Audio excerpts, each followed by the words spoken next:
friends, it's Diane, the Creative Inkster, and today is Wednesday, April the 12th. So welcome to What's Up Wednesday.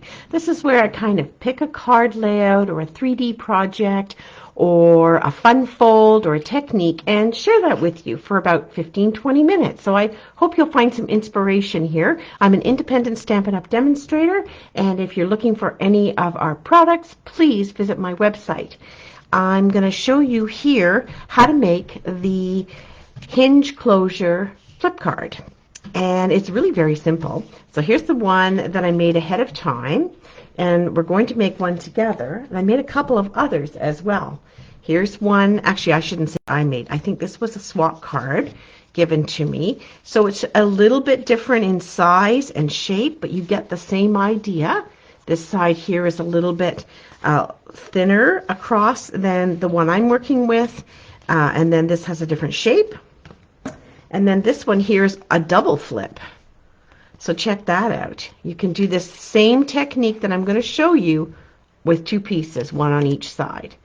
But before we get started, I want to share my cards for this month's Kit to Go in case you're interested in purchasing the Kit to Go anywhere in Canada. These will ship to you. The class is $25 for 6 cards, and all of the pieces are included with the exception of the inks, the blocks, and the greetings. So you'll need to provide those items, but other pieces will all be die cut. I love this card, and I really love this paper.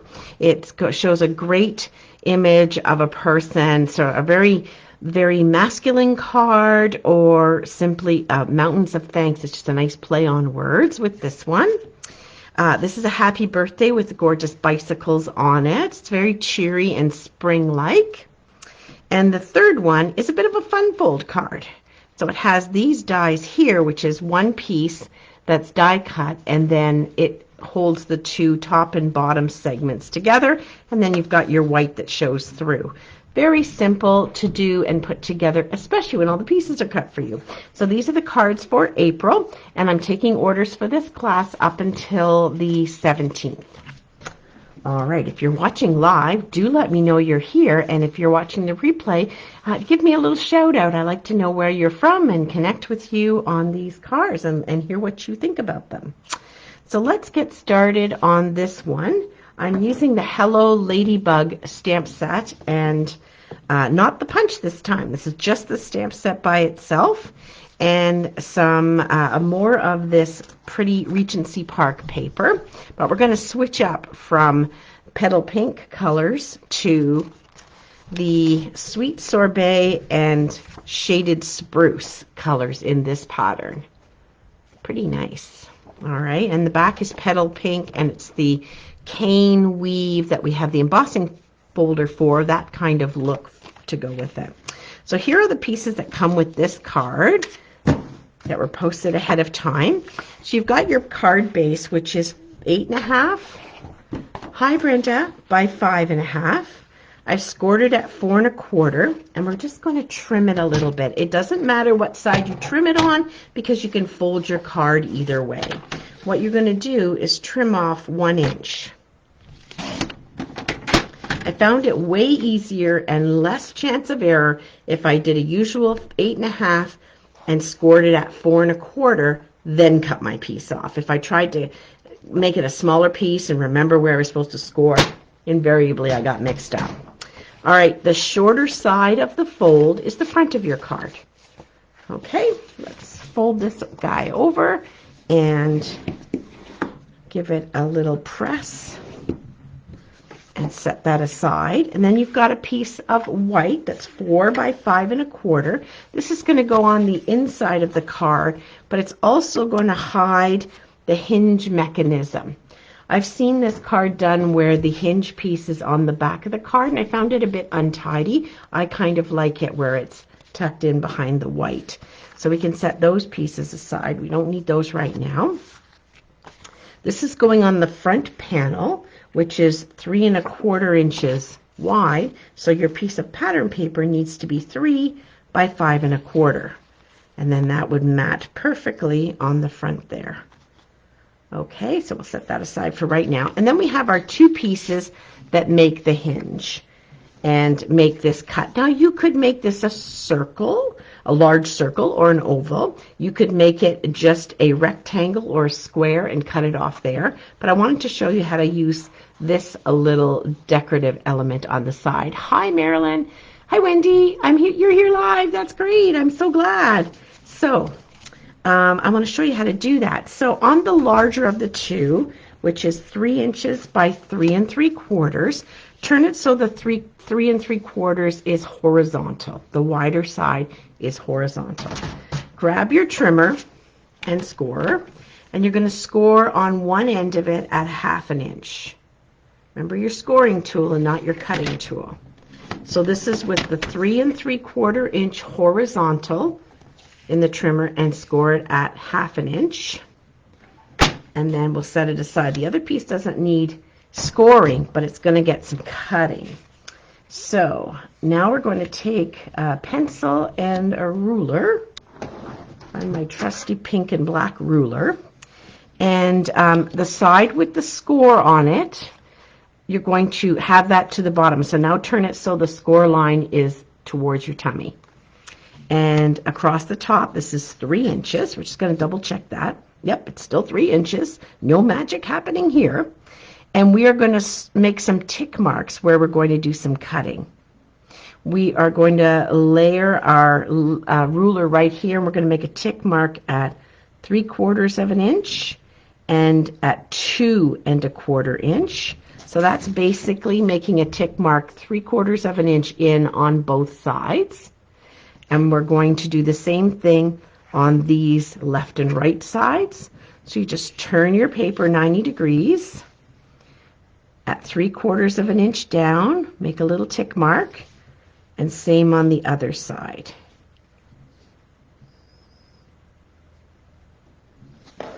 Guess I could have picked a lighter color.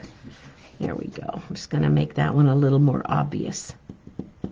Okay, so there we go. So what we have on our piece of shaded spruce, hi Sharon, thanks for popping in. We've got 3/4 in, 3/4 down, 3/4 in, 3/4 down. We are going to cut off where these two line up. So we're going to get that in the trimmer, and we're going to cut off on this side as well. And that's what's going to make this piece here. Okay, so let's get the paper trimmer.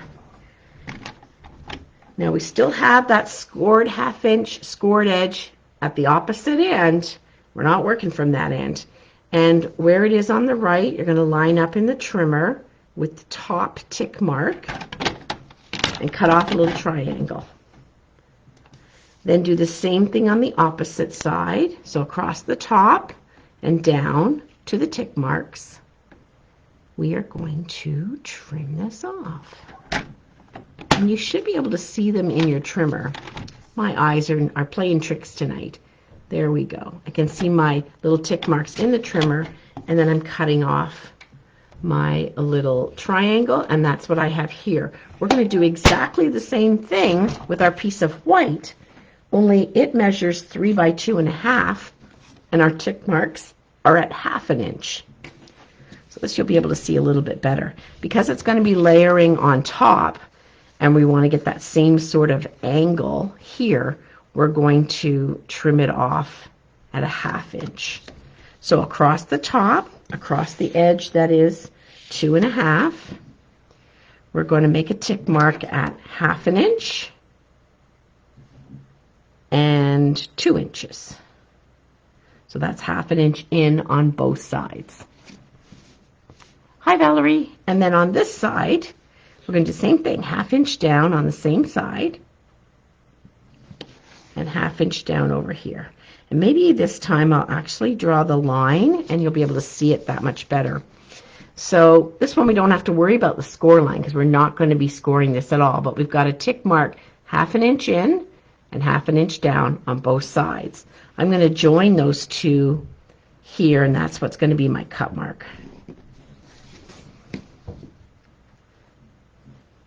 If I've done it right, we should get 2 triangles. So that we're going to cut this off and this off. Let's get that in the trimmer. And you know, it doesn't have to be perfect.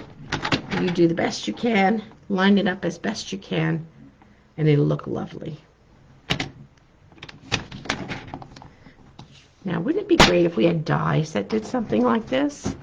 Well, we might just be getting dies that do something like this. But I wanted to show you how you can do that yourself. So when this goes together, which will be the mechanism on the hinge, where your score line is at the right end of the, or the non-cut end of the white will go right where that score line is, and then you'll have this equidistant border all the way around. All right, let's do some stamping. We are going to stamp the ladybug, and I hardly use this version of the ladybug in this set, so kind of fun to be using it. I'm going to use Memento, and I think I shared this idea on Monday night too, it seems. When you use Memento ink, the ink pad is more of the foam, more of the fabric versus the foam ones that all of our other ink pads are. So when you're tapping down like that, sometimes you don't get even coverage on your stamp. So you want to do the twist action. Pardon me. Do it down and twist, and then you'll see you get better coverage. Not everybody has a Stamparatus or stamp positioning tool, and I've heard they're sold out, so that's pretty sad. All right, we're going to put this in the middle. Just checking, and maybe down a bit. But it's photopolymer, so if you don't get it right the first time, you can re-ink it and see exactly where to position it again. All right, that's it for that. Excuse me. This cold is just hanging on. Now, we could also do the inside part of the body, and that's the piece that looks like Swiss cheese right here. That looks like a piece of Swiss cheese is all I can think of when I see it. And it goes around like this, and you'll see it has circles on it. And those circles line up with the dots that are already on the black stamped part, like so. And we're going to do this in red, or sweet sorbet actually, because this is going to match up nicely with our pattern paper. But if I had red paper, I'd use red. Or poppy. That's a nice color too.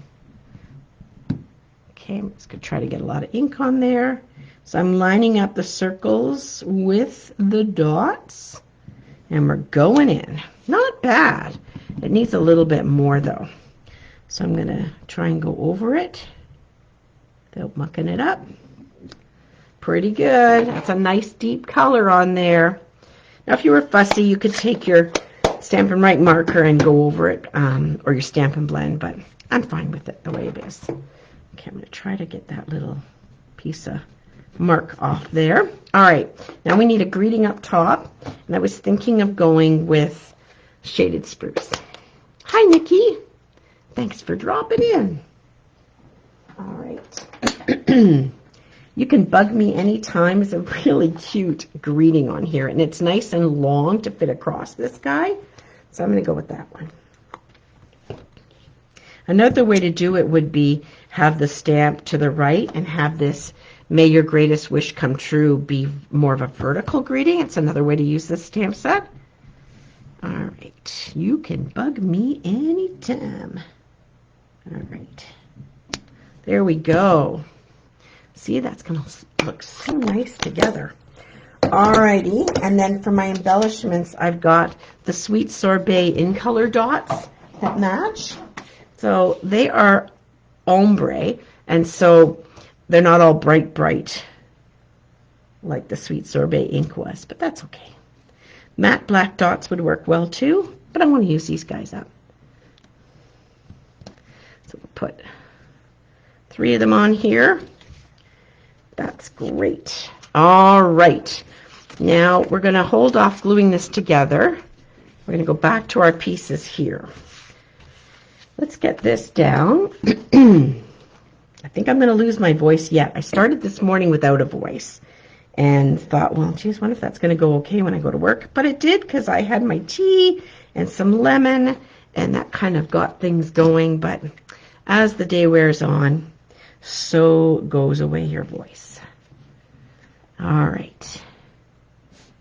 There we go. So there's our 3 by 5 1/4 on our layer here. And if you were going to do one of the other versions and your card wasn't 3 1/4 across, you use different measurements, then you might find some paper that's more suitable for a smaller pattern for a smaller layer or thinner layer. All right, here is the mechanism, folks. It's not complicated. There's our 1/2 inch tag, or tab, I guess is the right word. So let's do our very best in making it as flat as possible. And it's going to go around the white, and then it's going to go down like that. That's how we're making this work, and that's how we're hiding it. So I put some tear and tape. You could use liquid glue, you could use whatever you like, but this is just a nice width. So I'm going to put my tear and tape close to the score line on the inside of the tab. That's the inside piece, and it's going to glue like this. And I mean, I'm not too concerned about it being perfect. If you wanted to, you could measure. I'm just going in. I spend a lot of my life measuring. I think we're just going to go in and hope for the best. All right, wrap it around. There we go. So there's our mechanism. And now we just need to glue the white down, and this is all going to be hidden. So for this, I'm going to use my liquid glue. All on the back. And so you would just repeat this process if you had a double flip. If you had a flip going on the left and a flip going on the right, you would just do the same on the other side. So this is a perfect, usual 4 by 5 1/4 matte piece. So you will notice that your flap also lines up with the white. So you've got your card base showing through there a little bit. You see that along the edge there? I just thought that was nicer than having a tab on the back.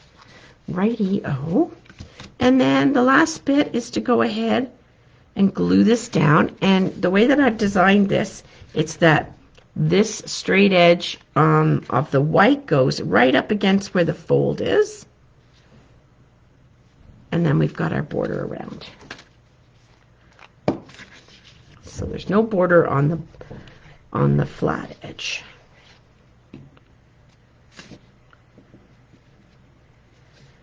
There we go. Looking good. Looking good. All right, so there's our card. How simple is that? And then for you demonstrators out there, in order to photograph this, which, you know, you can photograph it on an angle where you're showing it partially open. I just put a little glue dot on the inside. I kind of put it on my skin so it took some of the stickiness off, and I kind of glued it down so it would take a nice picture. But anyhow, there's the cards that were shown for tonight, and here's a couple of the other extras.